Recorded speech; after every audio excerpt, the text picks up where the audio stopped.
Alright, so there's been like 5 players that we've compared to Kobe, and like 20 we've compared to LeBron. Who actually didn't live up to it? Because none of them did. Let's go. In honor of the recent NBA draft, we're going back and looking at the worst draft day comparisons from every single year since 2000. And we're getting all of our comparisons today from NBADraft.net and using the ones they provided. There's some that are bad, some that are terrible, and some that may just leave you flat. It's just Ben Simmons right and now. Starting things off extremely hot, leading up to the 2000 NBA draft, NBADraft.net had Deshaun Stevenson's draft day comparison as Michael Jordan, which many fans have labeled as the worst comparison of all time. Listen, I think it's no coincidence. Yeah, Deshaun Stevenson has no dog in him. My dog just confirmed. I ain't gonna lie. It's only one bark. That's how you know, Chad. Only one bark. There was the other bit. I don't know if the editor left it in.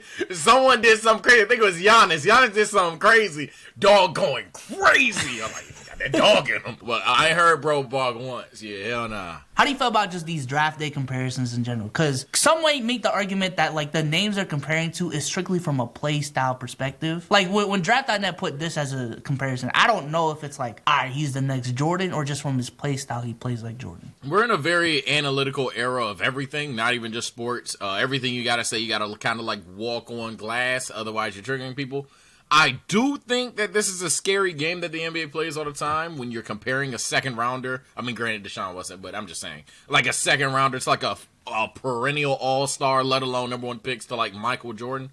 But I'm not mad at people for doing it. It's just like, you know what you're setting them up for. So I guess I'm kind of, this is just tricky. This is tricky. I guess if there was a way for them to present it as, we're not saying he will be this guy, or if they even had like a play style slide and then a potential thing, maybe that would work. But this is actually very tricky. I kind of just switched what I was going to say on command. Also, Deshaun Stevenson's definitely a dog. Shout out to the 2011 Mavs. Okay.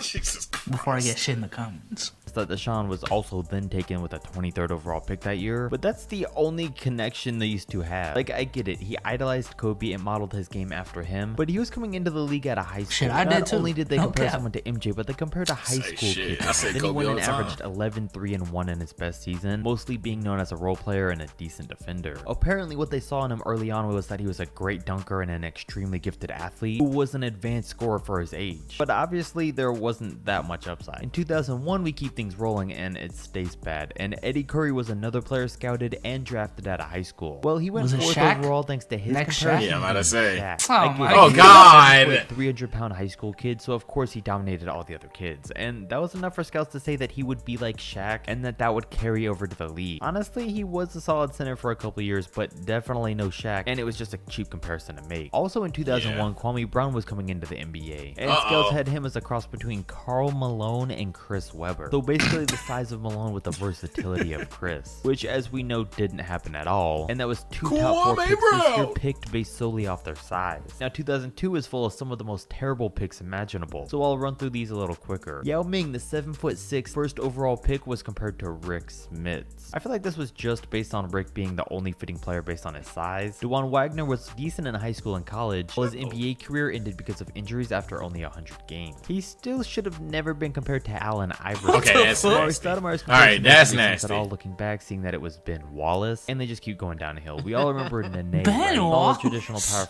Nah, off principle, that sucks. The only thing they have in common is that they dunk the ball in their big men. Like, what the fuck? I don't know enough about Rick Smits to say that one was awful. I feel like that's not the worst one. It's probably like the least bad one. But Amari to Ben Wallace is awful. I don't care if they like similar talents. That's awful. They're not even marginally the same player. Nah, that's bad. That's bad. Hey, right? Solid traditional power forward, mainly came off the bench. Well, he was compared to Hakeem Olajuwon. And the only similarity that these two have is that they're international players. While Mike Dunleavy Jr., when he was in the NBA, he was like a Gordon Hayward type player. That's Larry Bird the draft, he was compared to Larry Bird. Yeah. He's white. He's white. Let's name. Overhyped. He's white. Larry Bird. Nowitzki, which is just Jesus Christ. Stupid. In 2004, if it hadn't happened by now, scouts lost all credibility when comparing Dwight Howard to Kwame Brown. Oh my god. A reverse Uno card is insane. They said, this guy's going to be some shit. Wait, has that happened recently? Has it been on television that they're projecting bro to be a bust? Like, I ain't gonna lie, it's giving Anthony Bennett. I just don't think it's gonna happen. I just can't see it, bro. This Victor Wembanyama dude, he's gonna be like Hashim Thabit. Is that a thing? You overhype Kwame, then he's a bust. Then you use him to compare Dwight Howard to, who turns into a Hall of Fame level player. Just can't get anything right. In 2005, there weren't a ton of terrible comparisons, but at first, for the first half of his career, comparing Darren Williams to Andre Miller did look like it. But then the second half of Darren's career, he was looking a lot more like Andre. I mean, it only took them 10 years, but I will say they eventually got this one right. One of the most infamous comparisons of all time came in 2006. Now listen, I get it. Adam Morrison seemed like a star in Gonzaga. Larry Bird. Games and led the NCAA in scoring his Larry final year. Bird. This dude's only job to get these right, and they said he was the next Larry Bird. Then he came in and basically only played 2 seasons in the NBA before he was gone. Then he went to play overseas for only 2 more seasons before retiring at 27. Man, what a turn of events. NBA scouts also compared Gerald Green to Tracy McGrady straight out of high school because of his extreme athleticism and ability to get to the basket with ease. I mean, got up that makes there, though. sense. He was the #1 overall prospect in high school that year, and he was supposed to be a very high lottery pick too, but only gave workouts to certain teams, so he dropped down in the draft. I mean, He had shit everyone makes fooled, sense. and it shows why. Come on, man. Gerald Green, the #1 prospect in high school. My bad for comparing him to a potential superstar. Like, damn, my bad. Yeah, that one, and maybe I'm Gerald Green biased because I am. But nah, that one don't seem the worst only because had the physicals, motherfucker built like Tracy McGrady. Motherfucker built like Tracy McGrady had the hype. He just wasn't seeing that guy. Damn, that's tough. No, I'm just saying, like, if y'all remember how John Morant was playing in college, like, imagine looking back and saying, and let's just say hypothetically he ended up being like a mid player. Imagine saying like, he shouldn't have been compared to these dudes, but in college, we're talking about what, 25-10, like dominating the March Madness tournament. It just made sense at that time, but, you know, in retrospect, it was a bad comparison type shit. See players go to college first. In 2007, Greg Oden deserved to be at least a top 2 pick in that draft based on how good he was in college. And not even looking at his NBA career, I still feel like comparing him to a cross between David Robinson and Bill Russell was way too much. Like, how good did you think this dude was gonna be? For 2008, They there's did just think something bro was about the him. difference between college and the NBA that throws a lot of players off. Like Michael Beasley. He was a dominant superstar in his 1 year at Kansas. It's hard to argue that he didn't deserve to be drafted 2nd overall that year. So NBA scouts were comparing him to Carmelo Anthony, and that wasn't I mean, he's the best one-on-one player ever. Yeah, all right, let's just look up Michael Beasley's college stats real quick, bro. I mean, okay, and before chat grill souls and me for flip-flopping, you see the difference when we're pushing back like T-Mac and Melo versus like, you called this nigga Bill Russell and David Robinson, god damn. Yeah, you called him Michael Jeffrey? Oh, shit. That's the difference. Like, we talking all-stars that we love in our hearts, but they weren't like top 20 players. Like, so I have Michael Beasley stats pulled up right now. This is the same guy who averaged 26, 12, a block .6 per game. I never said it like that. What the fuck? A block .6? A block point?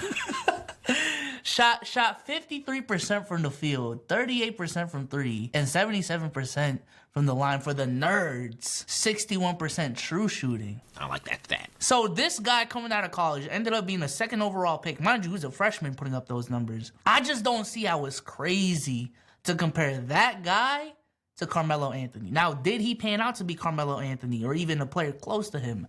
No. But I just don't, you know what I'm saying? It's fun to look back. I'm not going at Austin Sweat for this video specifically, but it's just funny how we look at things in hindsight. Because even like with Lonzo Ball, when he was in college, hey, I was all for the Magic Johnson, Jason Kidd comparisons. Did not pan out to be Jason Kidd, and definitely not Magic Johnson, but at that time, it was big BBB over here, no cap. Big BBB. Shit, I was a dumb YouTube watching motherfucker. I thought bro was Steph Curry with a 40-inch vert.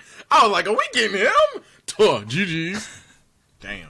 He was just never that guy in the league. Moving ahead to 2009, Hasheem Thabeet was a 7'3" foreign monster defender who averaged 4 blocks a game in college at UConn. And can the league stop getting fooled by these players? The defense and shot blocking usually doesn't translate to the league. It didn't for Nerlens Noel, Porzingis, and probably won't all the way for Chet Holmgren either, which is why they should have known not to compare Hasheem to Dikembe Mutombo, especially given the fact that he wasn't good on offense at all. Teams should have known better to stay away. In 2010, the worst was scouts in NBADraft.net comparing Evan Turner to Brandon Roy. They spent his entire draft report talking about how amazing of a scorer he was, similar to Celtics Brandon. legend Then he came Evan in the Turner. league and barely ever averaged double digits. Hey, he saved me in fantasy one year, bro. I ain't gonna lie. Greg Monroe to Lamar Odom. Yes, because the 260-pound center was going to come in the league and play like Lamar Odom. That's Apparently nasty. he could and did do that's it all nasty. in college, with passing, scoring, rebounding, blocking shots, and getting steals. But in the NBA, we only saw 2 of those. The 2011 draft day comparison of saying Enes Kanter was going to be like Al Horford is just laughable and makes no sense even for the time. 2012 must have been a great year for scouts losing their jobs, because here's what we had. Michael Kidd-Gilchrist getting compared to Andre Iguodala, Jeremy Lamb and Reggie Miller, and Draymond Green and Jared Dudley. I mean, come on. The one that obviously stands out here is Jeremy Lamb and Reggie Miller. And scouts really thought Jeremy Lamb was going to be a superstar. Hey, no They cap, did. bro. They did, I thought he was yeah. gonna be like the next Ray Allen, the way motherfuckers were talking, bro. I didn't believe he was definitely that player, and this is no Jeremy Lamb diss. I mean, if I have Jeremy Lamb beef at this point, fuck it. But I'm saying he was that player where I was like, he probably ain't gonna be good, cause y'all was jazzing him too much out of nowhere. Like Victor Wembanyama, I've heard this for years. Zion, I've heard it to the point where you can't unhear it. But it was just like a random, and I'm a draft casual. It was a random day. Everybody was like, oh nah, Jeremy Lamb gonna average 30 one day. I'm like, who? Jeremy Lamb. And then I ain't gonna lie, there's some hating shit. I looked at his face, I was like, this is not a 30-point game score, bro. I just looked at his fucking face. I'm like, this nigga's not averaging 30. Get this out of here. Get this out of here. Like, I'm not picking him first in the... Man, get this shit out of here, bro. Up to 2013, and here's a couple of the worst ones in the past decade right away. Scouts thought Giannis was going to be a player like Nicholas Batum. And I Nobody saw I can Giannis see it, coming, but though, he's so. only been like 1,000 No one times knew what better, Giannis and was it's gonna their become. job to Yeah, have him. that ain't While fair. Ben I McLemore was give him highly pass. athletic coming into the league, they thought he was going to be like a Ray Allen, which They was never did. even close to They being did. true. That's true. Hey, they were saying, I ain't gonna lie, if there was one surefire scorer in this draft, it's gonna be Ben McLemore. No cap. What? I was wrong on him. I thought Ben would be it. I ain't gonna lie. I add Ben to the Jaleel Okafor list. I thought Ben was it. Speaking of the Jahlil Okafor list, I thought Jahlil Okafor was gonna be next to King, but hey, Yeah. But he's at the end of most benches in the league. For 2014, apparently Dante Exum was supposed to be the next Penny Hardaway, and nah. 2K Hey, push. Yo, the 2K. it's not, Yo. let's be honest, it's not even Penny. Let's be honest, bro. Motherfuckers were looking at a 6'6" guard and was comparing him to Kobe Bryant. Stop playing, bro. Stop it, bro. 2K got him in 4K, bro. The push on Dante Exum was insane. I was like, oh, bro, gotta be the truth. April Fools. was similar to Penny Hardaway after he got injured. With 2015, there was just some terrible takes. Sam Decker being the next Gordon Hayward, and Emmanuel Mudiay being the next John Wall. Yeah. Both of which are now Emmanuel under Mudiay. 30 years old and playing overseas. I mean, Emmanuel Mudiay had similar athleticism to John Wall. You'd see him out on the court, and he would move like Wall, but that was about it. Then we get to 2016, and well, old Benjamin Simmons. Compared to LeBron James and Lamar Odom. Okay, I get it. You can see where at the beginning of his career, this would have kind of made sense. Well, you can also see right now why it's completely wrong. It And made in his sense. draft report, they were spot on about something. Despite being a good scorer, he lacks a reliable jump shot. His form doesn't have any glaring mechanical flaws, but it's apparent that it's the one element of his game that he isn't completely confident in. And all those are right on point. Well, but let's look where this draft report turned sour. These were under strengths. He's a hardworking kid, well-spoken, confident kid who apparently has no trouble being a vocal leader and a strong communicator. Level-headed, mature kid who seems to battle through adversity with ease, does not lose his cool or get down when things get challenging. I get it. It would have been hard to see all those things coming for Simmons, but this one's just too good looking back on. 2017 was a busy year for failed draft reports. We had Josh Jackson getting Next compared to Kawhi. Kawhi Jackson. Leonard, Yeah. Donovan Mitchell thought to be the next Norman Powell, and Markelle Fultz planning on being the next James Harden. If you watch Josh Jackson's game for about a minute and a half, I could see the Kawhi comparison, especially to him early on. But if you keep watching any longer than that, then obviously it's completely off. So they must have come up with this one after watching a Hoop mixtape. Donovan Mitchell surprised a lot of people, and really only the Utah Jazz saw how good That's good funny. Mitchell was going to be ahead of time. I could see some aspects of Norman's game in Mitchell, so I guess see get it. No, But I of see course, it, No one truly. could have seen Markelle Yeah, Fultz way as better well. Norman Powell. It's crazy that he was getting these kinds of comparisons too. Was living the dream and got to be picked first overall, and then just never had a healthy season in the NBA. Yeah, those comparisons made sense, bro. I ain't gonna lie. I was rooted. Like, I was a really big Lonzo fan, but Markelle was so consensus number one. I was just sitting back like, I ain't gonna lie, I'd take Lonzo personally. Like, me personally, I'd take Lonzo, but like, I guess Markelle's just, you know what I'm saying? He's too versatile. So he's too smooth, too NBA ready and shit like that. Like, I was a secret Lonzo Ball fan back then. And I really wanted to hate on Markelle, but hey, Twitter was telling me, the draft scouts was telling me consensus number one, so I'm gonna go with consensus number one. I'm not gonna call your name out. I know you watch these videos, my boy. One of my bestest friends said that Markelle Fultz will be a top 20 player and his floor is a better Dwayne Wade. I swear on the highest God, he locked it. And then ever since he got hurt, he still thinks if he didn't get hurt, that's what he would be. Now, do you think if Fultz never got hurt, he has that potential? The potential? Me personally. Oh, God, no way. If we're just talking about potential, he may, even if he never got injured, he may have never realized that potential. But you know what I'm saying? If you have the potential to max out at 98, I think he had the potential to max out at 98. I don't know. He just didn't have enough VC. You see what I'm saying? The injuries knocked him down from like a 78 to a 65, and then he needed to work his way back to a 78, so he never got to a 85. You see what I'm saying? Nah, I see it. I don't think your friend's bugging. I ain't never seen that shit, man. You gotta build out.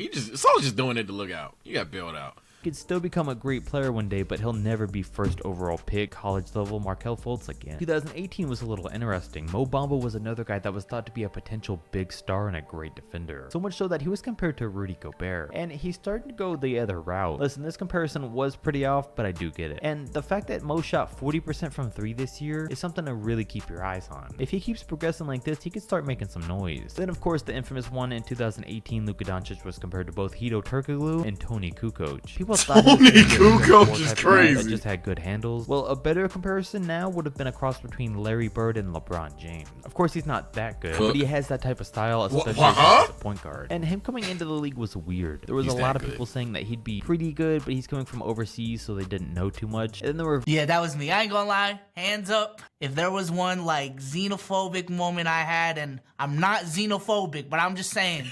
If y'all would attribute that take to like that was like I was on the man, they just be hyping up these European prospects too much. It's always they're the next Dirk, they're the next Larry Bird and shit like that. I just don't want to put that on Luka and shit like that. I was on that train, man, and I do want to apologize to Luka. Hey, man, best player I've ever seen, ever. Jimmy. No, I'm Jimmy. Have you checked those comment sections as of late? Bro, it was so chill. Hit newest. They are pissed. They're so mad. Apparently half of you are 40. But yeah, fuck this video. You're not 40. Stop telling me. Yeah, people this age need to stop. You're not 40. Like, I'm looking at these Deku Avi, Ultra Instinct Goku ass comments telling me, yeah, man, back in the day, bro, you're 12. The fuck? Was going to be a real superstar right away. But then finally for 2019, Tyler Hero was thought to be a cross between Nick Stauskas and Joe Harris. So basically a guy that could dribble some and maneuver around the court, but also shoot really well. And he destroyed those comparisons in his rookie season. I would do 2020 and 21 comparisons, but I still think it's just a little too early to overreact to a couple of these. I think it takes at least 3 good years. Now give us one. Guys will I'm a hater. Video, drop a like, comment, and subscribe. Yeah.